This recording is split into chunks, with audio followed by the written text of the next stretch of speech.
नमस्कार दर्शक बंधु मु आपण मानकर प्रिय दीप-राजकुमार मु ओडिया मो भाषा बढ़िया कार्यक्रम को आपण मानक स्वागत। कथा कौन कि मु आज बस रे ऑफिस को जाऊ थाए। मो स्टॉपेज आसीबा पूर्वरु बस कंडक्टर भाई जनक डाक छाड़िले। मु संगे संगे मो सीट छाड़ी बस गेट पाखक आसिली। सेठी ठिया होइथिबा समय एक लेखा ऊपर मो नजर पड़िला। लेखा होइथाए निज निश निज दायित्व रे रखंतु, किंतु प्रकृत रे लेखाटी हेउची निज जिनिस निज दायित्व रे रखंतु।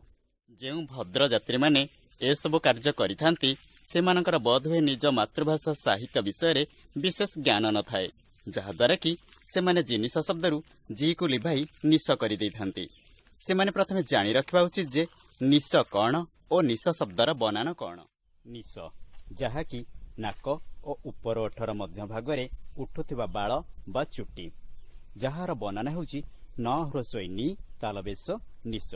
किंतु बस रे लिखा जायथिबा निश शब्दर प्रकृत अर्थ कौन ताहा एपर्यंत मते जणा नाही।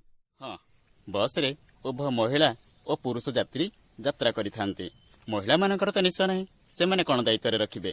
तापरे छोट छोट पिला माने मध्ये बस रे यात्रा करंती, सेमानकर तो निश नाही, सेमाने कोन दायित्व रे रखिबे। आ हाँ, पुरुष माने निश रखंती, किंतु सबु पुरुष तो निश रखंतीनी, जेपरि कि छक्का बा हिंजड़ा, तो सेमाने कोन दायित्व रे रखिबे। दर्शक बंधु, मु ओडिया मो भाषा बढ़िया कार्यक्रम समय हो जाए एक छोट विरतिर। केही कुआडे जातुनी, एई गली एई आसिली। 10 भेराइटी स्टोर भगीरथपुर कामाख्या नगर। एठारे समस्त प्रकार ग्लोसरी सामग्री सुलभ दर रे मिले।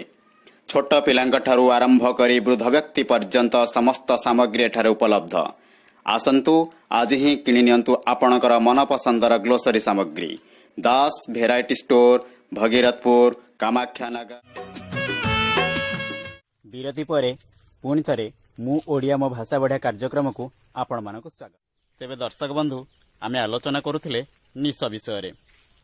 एभली करिबा जोगु ओडिया परि मातृभाषा रो बहुत असम्मानित होइथाय। अरे आमे परा गर्व रे कहूचे आमे ओडिया आम भाषा बढ़िया बोली। जे महापुरुष माने आज आमको ओडिया बोली कहिबार स्वतंत्र परिचय प्रदान करी इहलीला संवरण करिसंती। एभली करिबा द्वारा सेमानकर अमरात्मा केबे भी शांति पाइबनी। तेणु प्रथमे निजको और निज मातृभाषा को सम्मान देवा शिखंतु। आ गर्व कहतु मु ओडिया मो भाषा बढ़िया। तेबे एठारे मोर स्वभाव कवि गंगाधर मेहरंकर से पदटी मने पड़े। मातृभूमि मातृभाषा रे ममता जाहृदे जनमी नाही। मातृभूमि मातृभाषा रे ममता जाहृदे जनमी नाही। ताकू जेबे ज्ञानी गणरे गणिबा अज्ञान रहिबे काहीं। वंदे उत्कल जननी।